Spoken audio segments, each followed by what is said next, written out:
Ladies and gentlemen, welcome to Hangouts Gone Wild. This is another week of Learning Circles with myself, Brent Schlenker, Enzo Silva, Milloway, and Craig Wiggins. Hello, everybody. Hi, it's National Donut Day, and Brent had a donut. It is National Donut Day. Yeah. Is it really? I didn't know it was. Oh, it is. It's a real holiday. It's a real thing. Yeah, in case anybody was wondering why I turned my icon into a chipmunk, that's really just Lenny eating a donut. Wow. Ooh, I like that. We need more of that. We need more sound effects. We do. All right, let's do some quick introductions, and according to how everybody is listed on the bottom of my screen, we'll start with Craig. What's up, Craig? Who are you? I am Craig Wiggins. I am the e-learning jockey, ADL community manager, and Experience API evangelist. Outstanding. Ooh, I don't like that sound effect. What was that? With more crazy sound effects. And that's Enzo Silva. How's it going, Enzo? Hey, Enzo Silva, learning strategist at SAP. SAP, outstanding. And Melissa, how are you doing today?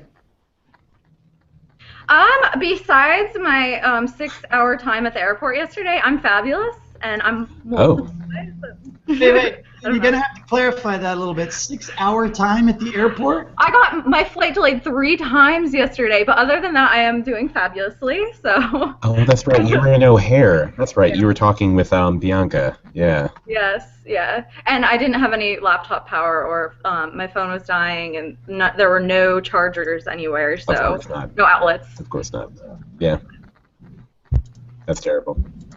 Well, it's all I good. love traveling, though. I do, despite that. When everything goes great, traveling isn't so bad. But how often does that happen? So, yeah, another week. So I missed last week. Maybe let's start with a recap. What did we talk about last week that I missed? I'm sure it was awesome. What did we? XAPI, and I think it was XAPI, and I was just listening, kind of. Yeah, I think I forced XAPI on people again. It is my nature. We need like XAPI Hangout. We had a guest. We had. Finally. Yeah, we did have a guest. Yeah. Your friend. It was Anthony Altieri from the Red Cross. He was in with us, and we talked about the Experience API communities of practice and a few other things, and the design cohort and the upcoming Global Cities Experience API Internet of Things Challenge. And we talked about other things too, but yeah. He's got a very cool little gadget he's working on that I know of that is going to be very fun. I won't say anything, it's top secret, but as far as XAPI and Internet of Things goes, I think it's pretty cool. Oh, that's great. Why don't you share half the story with us? And that's the teaser. He's going to show it off at the next XAPI event, Craig? Nice. I think so. Yeah, he's going to bring it. So, this will be my XAPI minute. We have in July, I think Bastille Day this year, we're going to have the Experience API boot camp. Here in Washington, D.C. Well, Alexandria, Virginia, not Washington, D.C. 9 miles away. And Anthony was part of the Season 3 of the XAPI design cohort, which ended in mid-May of this year. So, he'll be among people who will be coming down and showing off stuff that they worked on. So I'm excited. I mean, there's a lot of good stuff happening right now. I need to get in on that. Hackathons. Yeah, you do. I'm serious. Especially since it's a totally free event. The first day will be workshops. The second day will be presentations from all the groups that did a prototype or some sort of design project for the XAPI design cohort, including some presentations from the XAPI communities of practice and the Experience API vocabulary working group, and what else? We'll probably hear from the people working on CMI5, which is the learning management system use case for XAPI, and more. Oh, I remember what we talked about last week. both Anthony and I had just finished presenting for the eLearning Guild online forum. So we were talking about our respective presentations. I think that was it. Outstanding. And so, briefly, what was your presentation on? Mine was on basically the future of tracking learning events. So Robert Gadd and I presented on basically how we did things in the past and how we're trying to do things now, and then the future, where we talked about learner profiles and competency frameworks and CMI5 and the different phases of the SCORM 2 training, learning, and architecture roadmap, and yeah, so many screenshots, indeed. We're going to be immortalized. Screenshots, too little time. All right, so so that's what you missed. That's what you missed. That's what I missed, and I'm sad that I missed Anthony. I always loved chatting with him. So yeah. But it was nice of him to join and fill in for me while I was being flaky and not showing up. He was a virtual Brent. Yeah. Well, I had 2 weeks of back-to-back events and travel, and had craziness. My oldest daughter is graduating from high school. Holy crap. And just had family in town. That's good. And so so I mean the last few weeks have just been kind of insane. Actually, they're still really busy, but it feels so mild compared to that. So I'm back in the swing of things, following my calendar a little bit more closely, and remembering about what we do every other Friday here with Learning Circles. So I'll just kick off something real quick here. I've been looking at vertical video a lot lately, and blogged about it, I think 2 or 3 times now, and it's the craziest thing. So this is the beautiful thing. So this is like a social media commentary piece as well, but I initially wrote. How did the whole thing go? I made a storify about it, but I read something or saw something about, oh dang it, people quit calling me, about vertical video, and I remember what it was. Okay, here's how it all went down. So I was doing a blog post on Mary Meeker's Internet Trends report that she puts out every year. Right? Mm-hmm. That just came out a couple weeks ago. One of the trends that she spotted in there was the use of vertical video growing very, very, very rapidly. And I've always been one of those guys at parties or out with family or whatever. And I'm the guy that says, you know what, you really shouldn't shoot your video that way. You should really turn your camera and do it. Do horizontal video, and so I've not been a big fan of the vertical video, and that's my wife calling me twice, and so in the real-time nature of things, I'll let one of you pick up the conversation from here, and then I will finish my story as soon as I finish returning this call. Wait, did anyone read Brent's post? Because I saw it like this morning on LinkedIn, but I didn't read it yet. I'm actually looking at the storify right now, so I haven't read it. I need to read it. I'm the kind of guy that everywhere I'm at too with parties, I actually grab people's phones and please do them. You turn them. I did. I almost did that. We had our HR quarterly, and we did breakouts in groups, and they wanted to do a quick filming of everyone, and they shot it vertical, and I was like, because everyone criticizes me when I do it, so then I felt like the need to, and I was like, I'm not going to be that person. I'm just going to let them do their thing. But I don't understand is that it's a clear thing. It's like a TV is horizontal. You don't watch TV upside down, so you want to capture it that way too. And the phones don't flip it automatically for you. So why would you want to add 2 bars at the end of the night? It's kind of hard. It's like kind of hard to hold your phone. Like so it is a little bit. I think people, when you're viewing your phone generally, you're holding it, you're holding it vertically, and so when you catch video, you're kind of like going back to the way that you handle your phone. I think Stephen Huber, who does a lot of research on basically how we interact with our mobile devices, probably has something to say about that immediate, I guess, instinct, or at least being kind of used to holding it that way. That being said, looking at the majority of like police video, when people are actually filming the police, like they're almost always vertical because they're getting their phones out and they're just like getting it oriented as quickly as possible. Very few police videos or videos of people like kind of like monitoring the police are actually in landscape view. Just because people aren't thinking, all right, I need to get this. This seems to be the best possible video I can make. They just want to be able to capture the video.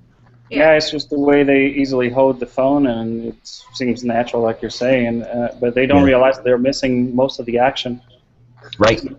No one's thinking. No one's thinking about post-production, right? Yeah. I mean, you can crop video. Video is the same as pictures. You can crop it. So it's not like you can only crop what you already have. You can crop what is not there. No, that's what I mean. Yeah. Like if you do it the other way, if you need to capture it like in a vertical way, you can then crop it to vertical looking. Yeah, so have you heard of the vertical video syndrome? I've posted that several times over the years. There's even a website, saynotoverticalvideos.com. And you can sign. Yeah, I was going to say that was one of the first videos that somebody sent me after I posted my first blog post about it, about the internet trends. And then I had a guy online, David Neal, I think his name is. We've had a few exchanges back and forth on Twitter, and he sent me a whole bunch of other links. He's been kind of following the trend as well, and it just totally opened my eyes to how much this is becoming a thing. So I don't know if you guys use Snapchat. No. But if you jump into Snapchat and look at there's like a news section in Snapchat. You can CNN, ESPN, and if you hit those, they have professionally done video and commercials all done on purpose in vertical mode, and they because I hate having to switch my phone around. Right, and that's the thing. People, and that's just the truth. People do want to be able to just kind of like view it in the way they want to, but it has to be cut for vertical. Like I'm looking at your Storify, Brent, and the image that is there, in the I guess the headline spread, is perfect. Like if people shot video that way to be consumed that way, that would be wonderful. But nobody does. Go ahead. I don't understand. From a capturing point, holding it like this makes more sense. Then holding it like this, you normally need maybe two hands to do it. But I don't understand. Viewing, it makes more sense to view it horizontal like this. I don't understand. Well, it depends on the video type. But sorry, Melissa, you were about to say something. I think. Oh, I was gonna say this is like an argument that my boyfriend and I have all the time. Like, we're like almost breaking up over this argument because when I watch, no, I'm serious. No, I'm not serious. But we get like really intense about this. So whenever I view my YouTube videos, I view them like vertical. And he's like, turn your phone around. I can't see the whole picture. It gets bigger that way. I'm like, I know, but I hate, my phone's so big. I hate holding it like this. Like, so I understand. I understand the need for, for me to have it like that. I've been able to convert a few people over the years. They're like, yeah, you were right. It's so much better to capture it horizontal and watch it. They didn't say it like that, but they said that. But of course, most video on the web is actually made to be viewed in 4:3 or 16:9, right? So it's almost nothing is made for what is it? I guess. 9:6x9. Right, 9:16. Yeah. Yeah. Right. I have no idea. Well, it's interesting. There's the Thursday's blog post that I did at litmus.com/blog there's a video on there of a guy giving a whole presentation about this at the International Journalism Festival, I think is what they called it. And watch that. He has some really great points about how we should take that vertical video that people shoot and put it inside of a template to show it on a regular 16:9 horizontal view, and that also gives you some affordances to put some graphics next to it and whatnot. He also came up with this really cool way of doing like faking interactive graphics, where he set up his iPad on a mount and then his camera vertically to shoot the video of himself, and half of the he set it up so that the bottom half of the camera shows the content on the iPad, and the top of the camera shows him. So you get like this. You could give a presentation, and have that content moving on the iPad while you're the talking head on the top. So instead of having a split screen left-right, you've got a split screen top-bottom. I would love to mess around with that. It's very non-traditional at least to do vertical. So I would rather get the real deal, horizontal, and then crop whatever I need and add the things on the right or left and all that, or top and bottom, but capture the thing the way it's supposed to be captured. But also, like, being so mobile now too, like when I'm out and I need to look at something on my phone, usually I have, like, I'm not saying my coffee mug, but I have something in this hand, and I'm like one hand is on this, and I can't hold my phone like that, so I'm looking at the video, like, hold it like this, like looking at it, like. No, I'm just being honest. It works. I can't have little hands. And yeah, you know what? It's just, I know what you're saying, Enzo. I gotta say, I'm split on this, but after watching all these videos and doing a little bit of research over the last few days on this, I'm really starting to better understand and accept the fact that there will always be a place for cinematic, widescreen, horizontal video, but because we're always on our mobile devices and holding it in that, let me take my phone off, in the portrait mode, it does kind of make sense to not, it's such a tiny little user experience thing, but to just sit here and to not have to do this, those tiny little things matter. So if you're just clicking through on your phone and you watch a video, if you're watching a horizontal video this way, right, it shrinks it down and fits it in horizontally. But if you're watching content that's vertical, now they've edited and made the video specifically for holding it in that horizontal position. So now they're taking advantage of all of that space that would otherwise go unused. You'll never convince me to shoot video vertical.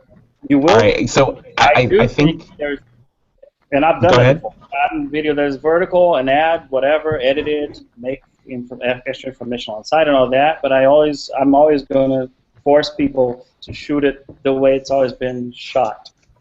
Yeah.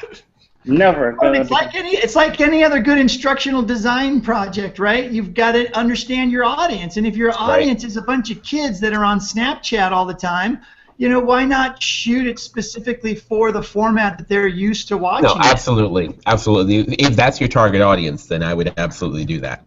Yeah. It's funny. I've been messing around. One of my learning challenges for the past couple weeks has been how to learn to tie knots properly. Like half hitch and basically a couple of Swiss knots and rescue knots, and I've got to the point now where I need to go ahead and prove that I can do that, and I've been trying to shoot some video and just kind of failing and thinking like, my hands are in the way, but I want to be able to talk while I'm going through the knot. Brent, would be a really good idea if I actually shot myself talking about the knots as I was also had another camera on my hands on a white background as I was tying the knots, and then edit the video so I had my kind of my head and shoulders on the top, and then my hands down at the bottom showing how to tie the knot as I was talking. I think I'll try that. It'd be cool. Yeah. Oh, you gotta love that, Mel. Right. Yeah, exactly. I need one of those. It's for iPhone 6. Oh, is it? Yeah. I have one of those. Mine isn't quite as fancy. I need to get one of those. You could also duct tape a GoPro to your forehead. This is what I like Enzo's suggestion. I may duct tape a GoPro to my forehead. You could just even put this around your arm if you. No, I don't know. Yeah, that'd be some sort of action. Yeah. That'd be some sort of really huge action shot if I had it stuck to my forearm. The Blair Witch Project or something, right? Yes, I made my own table dolly. I did a DIY project with a table dolly. So this mounts my PVC phone pipe on and everything. Holy crap! And you can't. You really time to raise his. Give him a little raise, I know exactly. Bonus shots. I feel like this is like a competition show. I go get my other tripod. And be like, it's a show your stuff show. All right, so good. So vertical video. It'll be interesting to see how this trend goes and to see if it really picks up in the e-learning world. Oh, that was the other funny thing on my Storify. The first Storify I did. I think I did 2 on this. There is a guy who actually just did a whole e-learning program with the video in vertical. So he's going to tell me about the feedback on that, and I'll report out on that as well. But I thought that was cool. It's just, I'll tell you, I'll end with this. It's the funniest damn thing that I thought, e-learning is always behind the times, and we're never up and cool on this. So I was being very, snooty and snippy and saying, e-learning won't be doing vertical video till 2016, blah, blah, blah. That's when I get this onslaught of people saying, oh, no, we already did a whole e-learning program here. We're running it this week, and it's all vertical video and all that. So, yeah, it's crazy. It's already here. It's already happening. So, no. No. Enzo looked like he was in pain when you were describing that. No, vertical video is it's real. I started playing the role of the cranky old guy here today. Right. I'm all for trends, but not trends like that. No. Not terrible trends. No. All right. Yeah. Topic 2. What do we want to talk about? Well, actually, really quickly before we get into whatever things of actual substance, I want to talk about something that I did I did earlier this week. So I went to the Advanced Data Research in Education conference. It was a National Science Foundation funded conference put on by the Computing Research Association. It was invite only. I still to this day have no idea how I got invited, but I'm really happy that I did. The reason I'm even mentioning it is that it was really interesting in terms of a bunch of people who are focused on big data use in education, and who had they were basically people focused on academia, and we're looking to really solve a lot of problems associated with big data in education and how it can be used and how it can be actually translated to use for people who are collecting their own data as well as sifting other people's.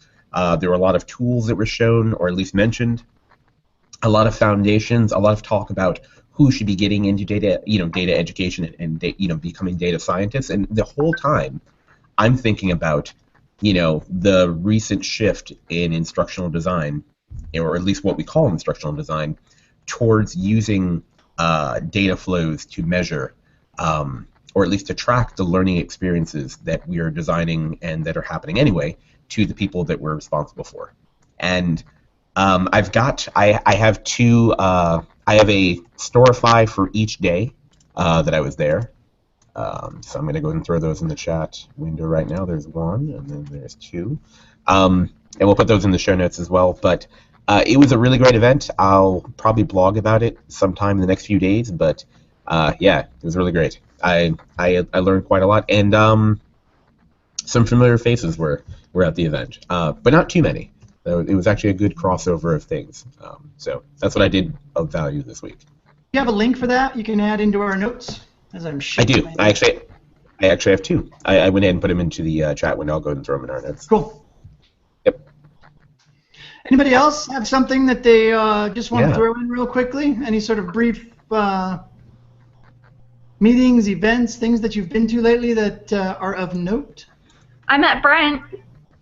Yeah, we got to see each other in real life for the first time. Yeah. What? How did this happen? At ATD. ATD. Oh, that's right. That's right. ATD. I totally forgot. Yeah. How was that? Where did you guys meet? Oh, at the Litmus booth? Yeah, it had to be the Litmus booth because I was there the whole time, with the exception of needing to step away a couple times to try to grab some video and some pictures and to give my presentation.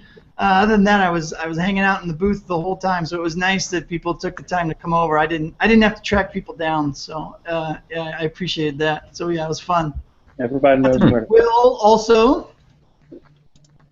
Oh yes, yeah. Well, I met so many people that I like have talked to online. It was crazy. It was crazy to meet people for the first time, but really cool too. I wish I had more Yeah. time with everyone because I had so many like meetings planned out and everything, and I was volunteering.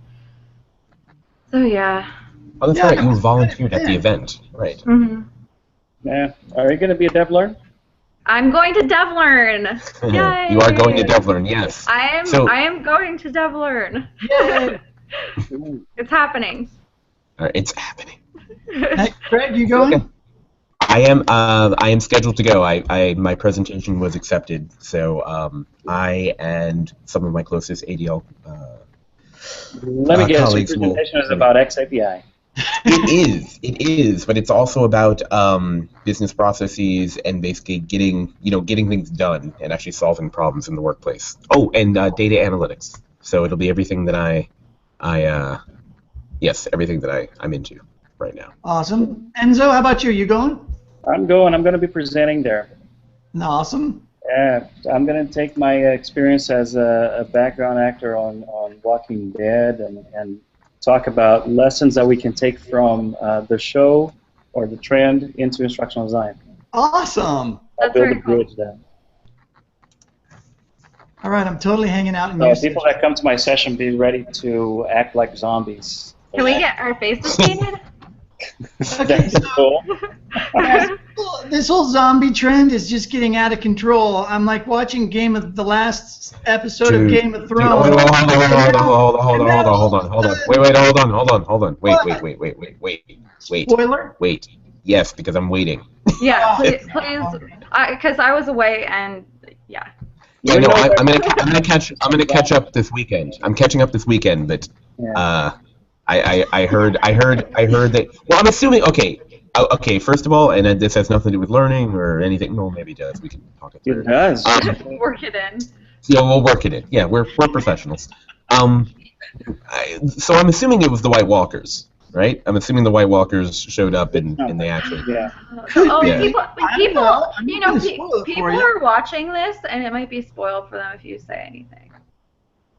Melissa, honestly, I think we're probably in the lagging group right now. I think anybody who's watching this probably has already seen it.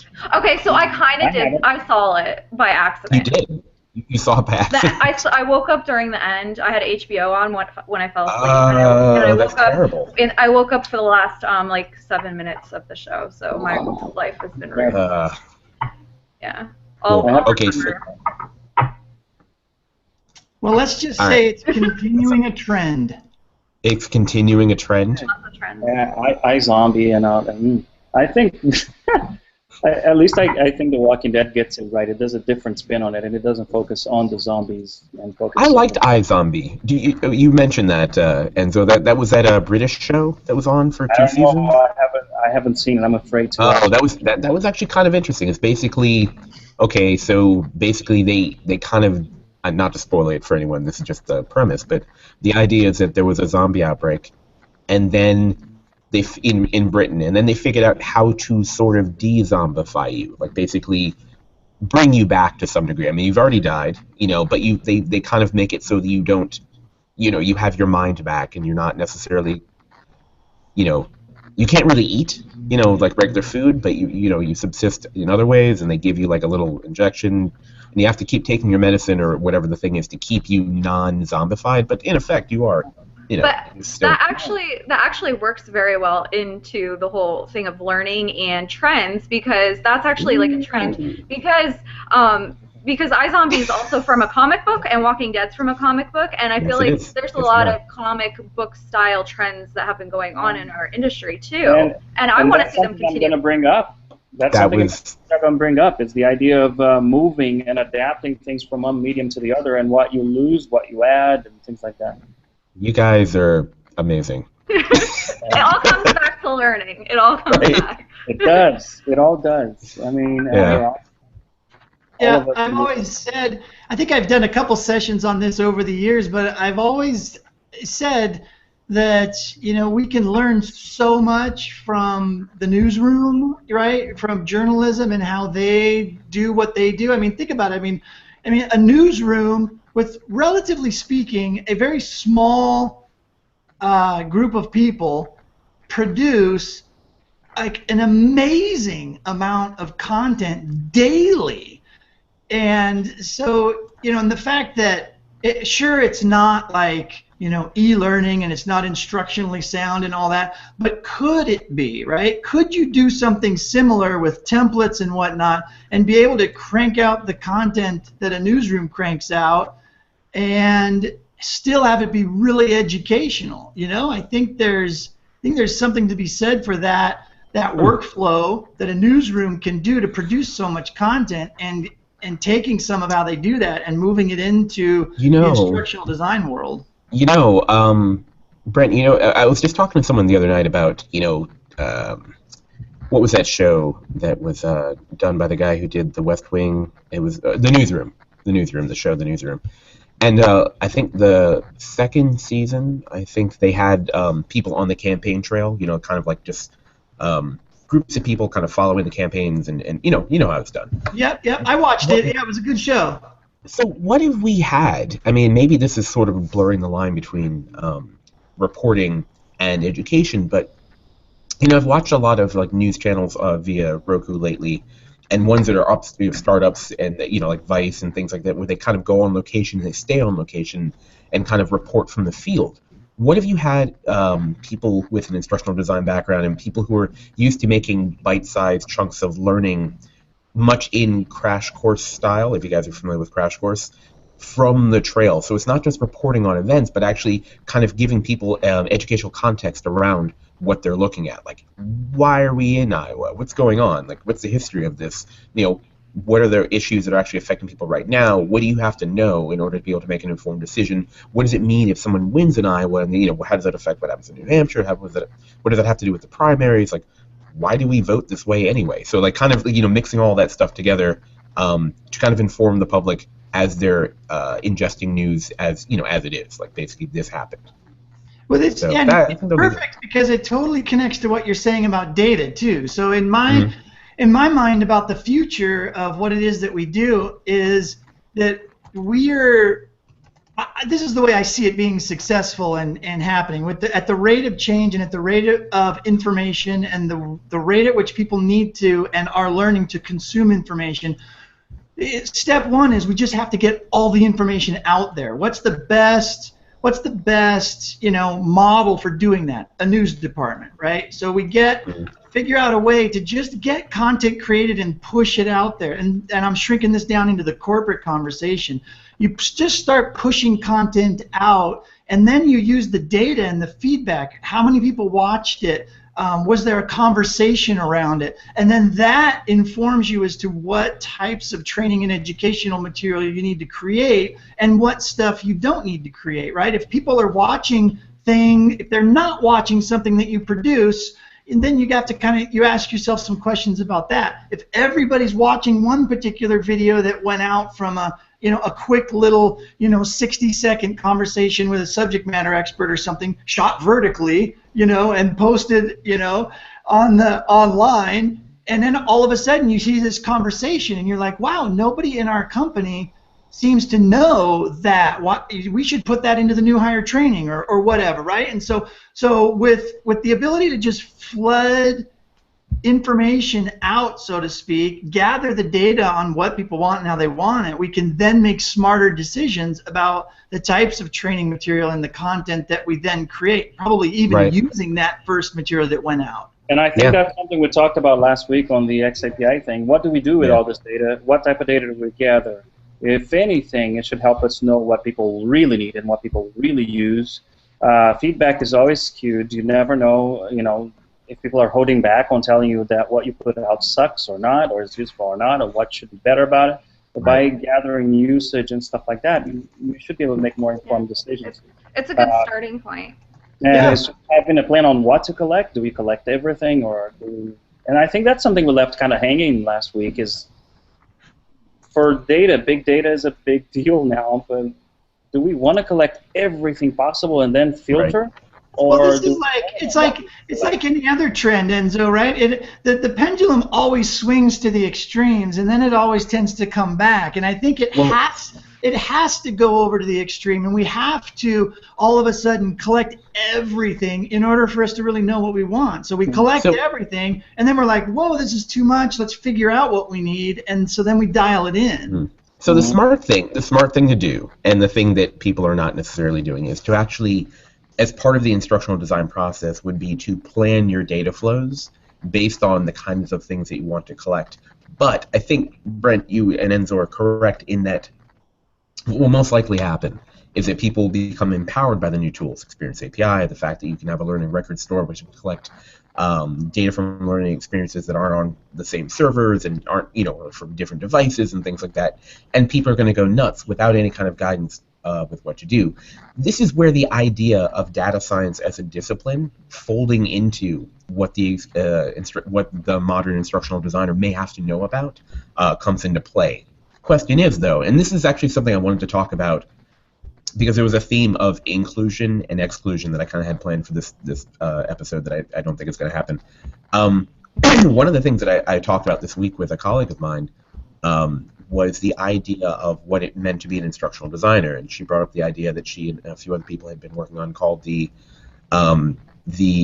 instructional design pie, and getting a slice of it, and the different slices being actually composed of different things, and we're now proposing in a way that we have this different we have this additional slice, so this is an additional competency that you may specialize in, and therefore identify yourself as an instructional designer. But here's the thing I actually want to bring up, and this is sort of outside of data, big data or anything like that. This is actually about instructional design itself. I propose that a lot of the things that people have as competencies whereby they call themselves instructional designers do not in fact make them instructional designers. They make them other things that are part of the whole which goes into instructional design or the creation of a learning experience or a resource, but they themselves are not necessarily instructional designers. Discuss. Well, yes, I agree. Oh, great. All right, that's good. No, I don't consider. I feel like I'm under, like, it's instructional designer, and then like you always, like, there's people specialize in something specific. Mm-hmm. Yeah. So like that's what I feel like, because I feel like I lean more towards the tech side, development side, multimedia side of things. And like some of my friends lean more towards the technical writing piece. Like everyone specializes in something different, but it's under that umbrella. Right. You know what I mean? No, absolutely. This is talking about people like Anthony Altieri. He is he's obviously in the learning and development sphere, but he has heavy skills in open source development, which is actually now coming into play. Experience with Arduino, obviously with open source operating systems and getting hardware. He's definitely part of that maker sphere as it overlaps with learning, which is finally coming into its own. That's way different than someone like, say, Kevin Thorne, who is, I would say, I don't think anyone would not call him an instructional designer, but his real strength, I think, is in, creating art and visual design for e-learning, which is, where he does, I think a lot of his, he is probably the godfather of that space right now. But that's all, those are disparate, skill sets, but they're all kind of under the, these guys were, not that they're going to be anytime soon, but if these guys were out on the street looking for work, they would kind of be, poking around the instructional design, heading for what a job might be, and then trying to figure out what that might be. If you think about it, it's almost like if you're like playing a video game or something like that, and you're working like an MMO, you're working with people who have different, different strengths. So like, say, someone like in MMOs, someone's like a healer, someone's like a person that damages people, like, and everyone has their own specialty, and when they come together, it makes it can make this amazing thing. And I feel like a lot of teams aren't made up of people like that. They're made up of similar people, or they're made up with like, maybe like two people that are really good at this thing, and one person that's good at this thing, but they're missing all this. So like, I think we need to get to the point where we have a good balance of everyone's good strengths and how we work together to build something like absolutely crazy amazing.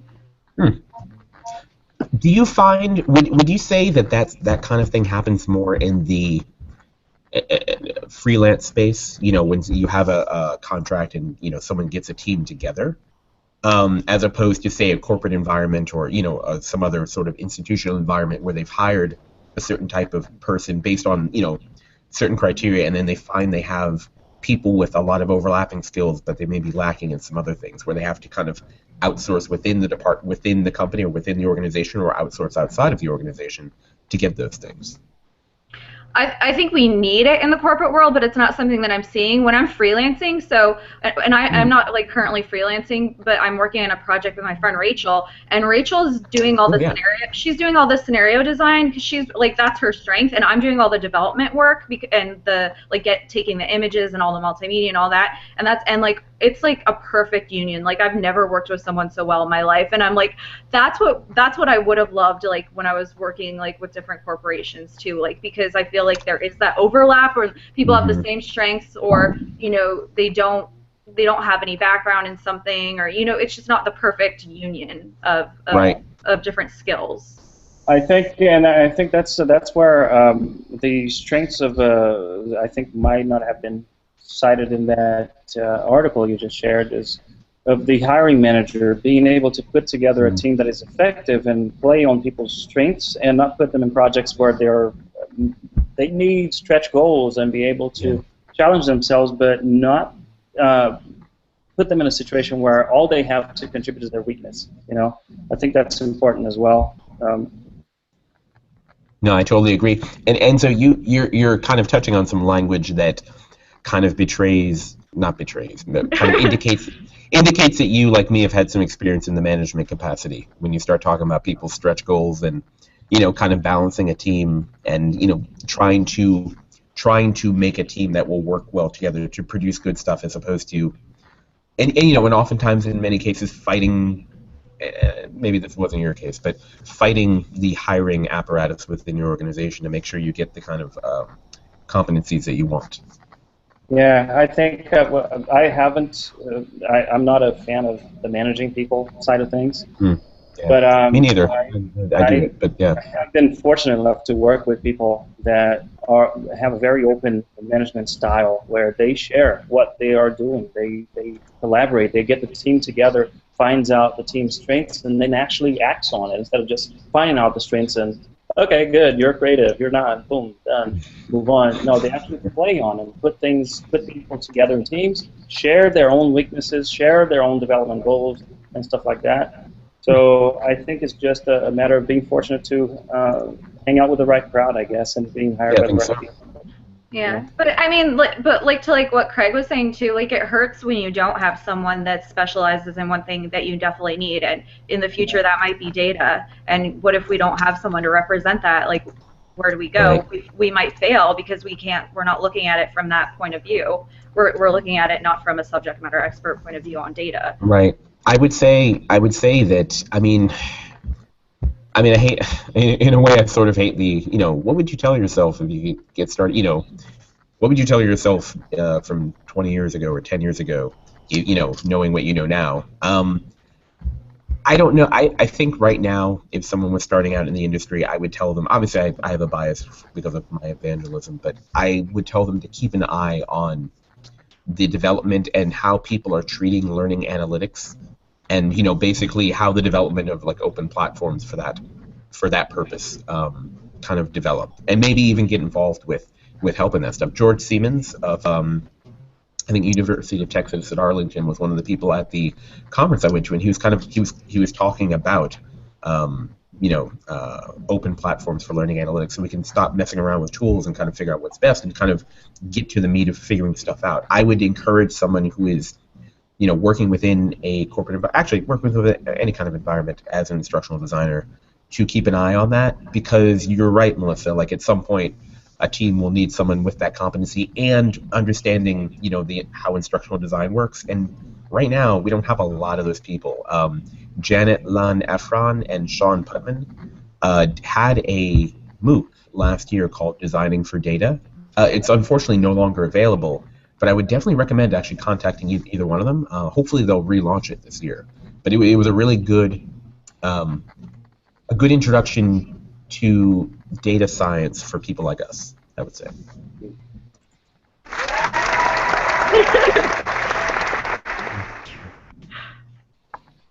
That's it. Yay!